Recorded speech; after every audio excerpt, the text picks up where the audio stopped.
Mes chers amis, avant de nous unir dans la prière, prenons un instant pour écouter la parole de Dieu, pour laisser sa vérité pénétrer nos cœurs, et ensuite, ensemble, élevons nos âmes vers lui. Il y a des mots, n'est-ce pas, que nous entendons si souvent, qu'ils risquent de perdre leur puissance, des mots comme amour, sacrifice, grâce. Ils résonnent dans les sermons, dans nos dévotions, ils glissent de nos langues dans nos prières. Mais lorsque les tempêtes de la vie s'abattent, nous nous demandons, comprenons-nous vraiment ce que ces mots signifient? Prenez Jean 3, verset 16.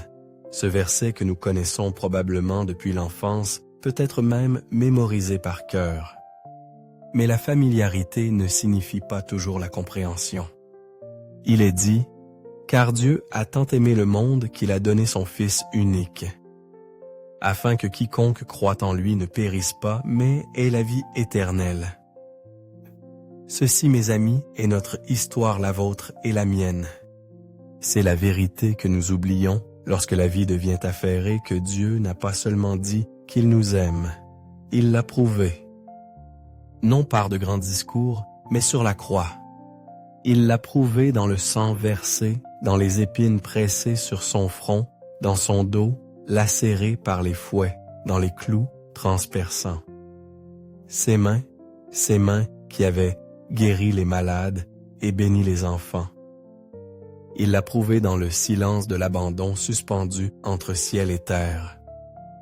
Ce n'est pas l'amour d'un Dieu lointain qui observe, c'est l'amour du Sauveur qui est entré dans la douleur, la saleté, la trahison, jusqu'à la mort elle-même, juste pour s'assurer que nous n'aurions jamais à la traverser seuls. Il savait exactement dans quoi il s'engageait, et il a quand même choisi d'y aller pour vous et pour moi.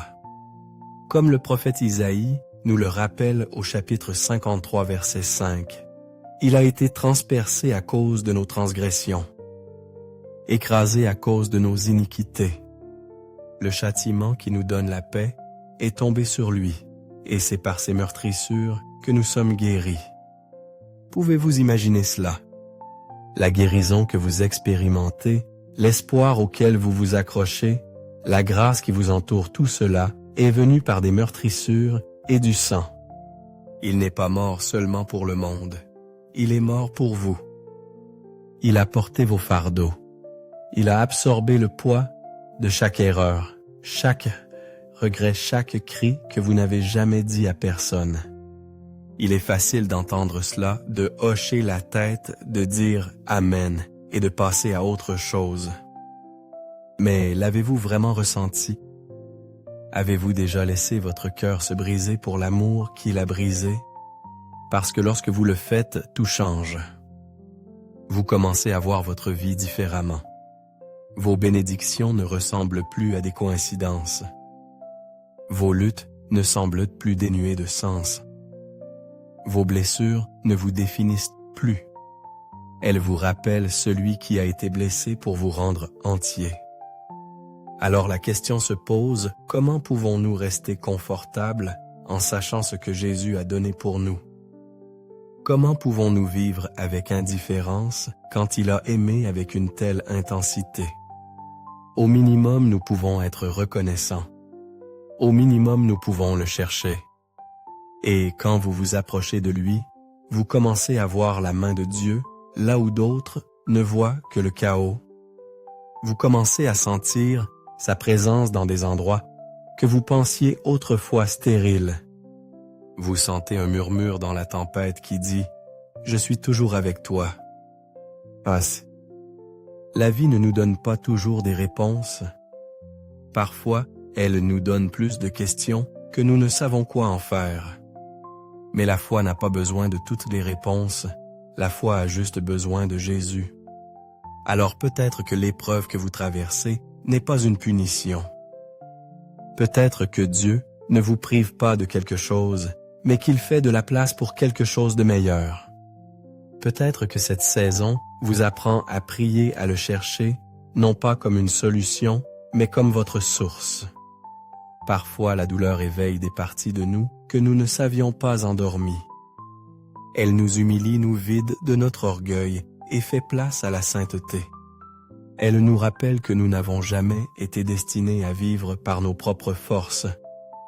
Se pourrait-il que ce que vous traversez soit la manière de Dieu de vous ramener à lui? Nous disons souvent que nous voulons que Dieu nous utilise. Mais ensuite la vie devient difficile et nous oublions qu'être utilisé par Dieu commence souvent par être brisé par lui, afin qu'il puisse nous reconstruire plus fort, plus profond, plus enracinés dans l'amour. Alors je vous en prie, ne résistez pas à cette saison, ne la fuyez pas.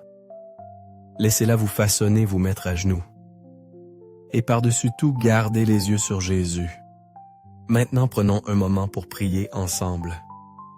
Cher Seigneur, Jésus, merci de m'aimer d'un amour si vaste, un amour qui s'étend au-delà des cieux, au-delà de mes échecs, de mes questions, au-delà du temps lui-même. Un amour qui n'est pas né quand j'ai bien agi, mais qui existait déjà quand j'étais au plus bas. Tu m'as aimé quand mon cœur était froid, quand je me détournais, quand je doutais, et pourtant tu es resté. Ton amour a enduré ce que je ne peux imaginer, la trahison des gens, les épines pressées sur ton front, la morsure du fouet, le poids de la croix et le silence du tombeau. Tu as porté le poids de chaque péché que j'ai commis, même ceux que je ne réalise pas encore avoir besoin de confesser. Tu as porté ma culpabilité, ma honte, ma rébellion, et tu l'as fait sans hésitation. Tu n'avais pas à le faire, Seigneur, mais tu l'as fait par amour. Tu n'avais pas à descendre de ton trône céleste, mais tu l'as fait pour marcher parmi la poussière, la douleur et les larmes. Tu n'avais pas à porter cette croix, mais tu l'as prise et l'as tenue fermement par amour. Tu n'avais pas à m'appeler ton enfant, mais tu le fais chaque jour. Tu prononces mon nom avec tendresse. Tu m'appelles ton bien-aimé. Ta parole me rappelle, en 1 Chroniques 16, verset 34, « Rendez grâce au Seigneur, car il est bon, car son amour dure à toujours. » Oui, Seigneur, ton amour dure. Il ne renonce pas quand je suis lasse. Il ne change pas avec mes circonstances. Il ne faiblit pas quand je le fais. Il n'est pas basé sur ma performance ou ma bonté.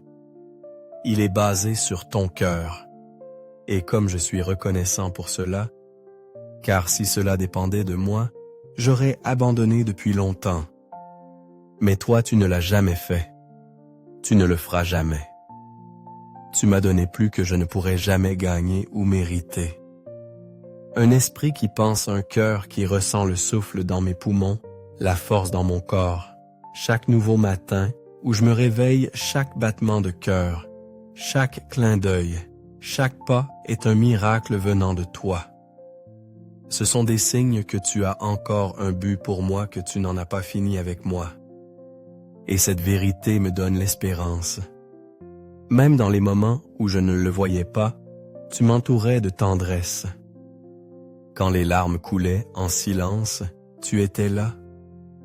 Quand mon âme était fatiguée, tu as murmuré la paix. Quand mes pensées s'emballaient d'anxiété, tu es devenu mon calme.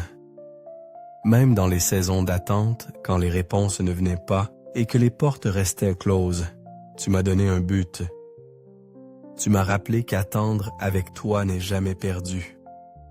Le psaume 73, verset 28 dit « Mais pour moi, il est bon d'être près de Dieu. J'ai fait du Seigneur souverain mon refuge, afin de pouvoir raconter toutes tes œuvres. Et vraiment, Seigneur, il est bon d'être près de toi. Dans ta proximité, je suis entier. Dans ta présence, je trouve la paix. Dans ta correction, je trouve l'amour. Dans ton silence, j'apprends à faire confiance. Quand le monde semble incertain, ta proximité devient ma certitude. Alors aujourd'hui, j'élève ma voix avec foi, non avec inquiétude, mais avec adoration, car je connais celui à qui je parle. Et je déclare hardiment, au nom puissant de Jésus-Christ, que je suis équipé pour cette journée. Peu importe ce que les heures à venir apporteront, stress, tentation, résistance ou déception, tu es déjà allé devant moi. Tu es mon précurseur. Tu es à mes côtés et tu es derrière moi aussi. Tu m'entoures. Tu ne permettras à rien de m'atteindre que tu ne rachèteras. Rien ne peut passer par ta main sans que tu n'aies l'intention de l'utiliser pour ma croissance ou pour ta gloire. Et quand je sens que je ne peux plus faire un pas quand le poids est trop lourd à porter, tu promets de le soulever pour moi. Tu me portes comme personne d'autre ne le pourrait. Tu es ma victoire quand je me sens vaincu. Tu es mon courage quand la peur monte. Tu es ma joie quand la lourdeur essaie de s'installer. Tu es le sol stable sous mes pieds quand tout le reste tremble. Ta parole déclare en Romains 8, « Nous sommes plus que vainqueurs par celui qui nous a aimés. » Cela signifie que je ne fais pas que survivre, je surmonte, je prospère. Je porte des cicatrices, oui, mais ce sont des marques de victoire. Je ne survis pas seulement aux tempêtes, j'adore au milieu d'elles. Et même quand je ne comprends pas, quand les prières restent sans réponse, quand les portes restent closes, quand le silence s'étire plus longtemps que prévu, je te ferai toujours confiance. Car tu es le Dieu qui voit plus loin que moi. Seigneur, tu tiens mon lendemain entre tes mains et tu n'es jamais surpris. Mon délai n'est pas ton déni. Ma confusion n'est pas au-delà de ta clarté. Ta parole en Deutéronome 31, verset 8 me rassure encore. C'est le Seigneur qui marche devant toi. Il sera avec toi. Il ne te laissera jamais, ni ne t'abandonnera. Ne crains pas, ne te décourage pas. Alors aujourd'hui, je choisis le courage. Je choisis la confiance, pas l'anxiété. Je choisis la foi, pas la peur. Je choisis la louange plutôt que la panique. Je choisis l'abandon. Je dépose chaque plan, chaque rêve, chaque blessure et chaque espoir à tes pieds, comme la femme avec le vase d'albâtre, parce que tu es digne de tout cela. Mon passé, mon présent, mon futur, tout est à toi. Merci Seigneur pour chaque étape du voyage que tu as parcouru avec moi. Quand je regarde en arrière, je ne vois pas seulement des blessures, je vois tes empreintes digitales. Je vois la protection là où je ne réalisais pas en avoir besoin. Je vois la miséricorde là où je méritais le jugement. Je vois la grâce qui m'a porté à travers ce qui aurait dû m'écraser. Tu as murmuré l'espoir dans mon âme quand l'anxiété criait. Tu as cru en moi quand je ne m'aimais même pas moi-même. Tu es resté à travers chaque nuit sombre et tu m'as accueilli à chaque aube. Ta grâce a été mon ancre. Alors j'élève mes mains et je dis, sois glorifié dans ma vie Jésus. Sois élevé dans mes paroles, mes actions, mes pensées et même dans mes larmes. Que mon histoire soit un miroir qui reflète ta gloire. Que ma vie te désigne. Toi seul es digne de toute louange pour toujours et à jamais. Je t'aime Seigneur. Je te fais entièrement confiance. Je t'adore et je prie tout cela en ton nom glorieux. Amen.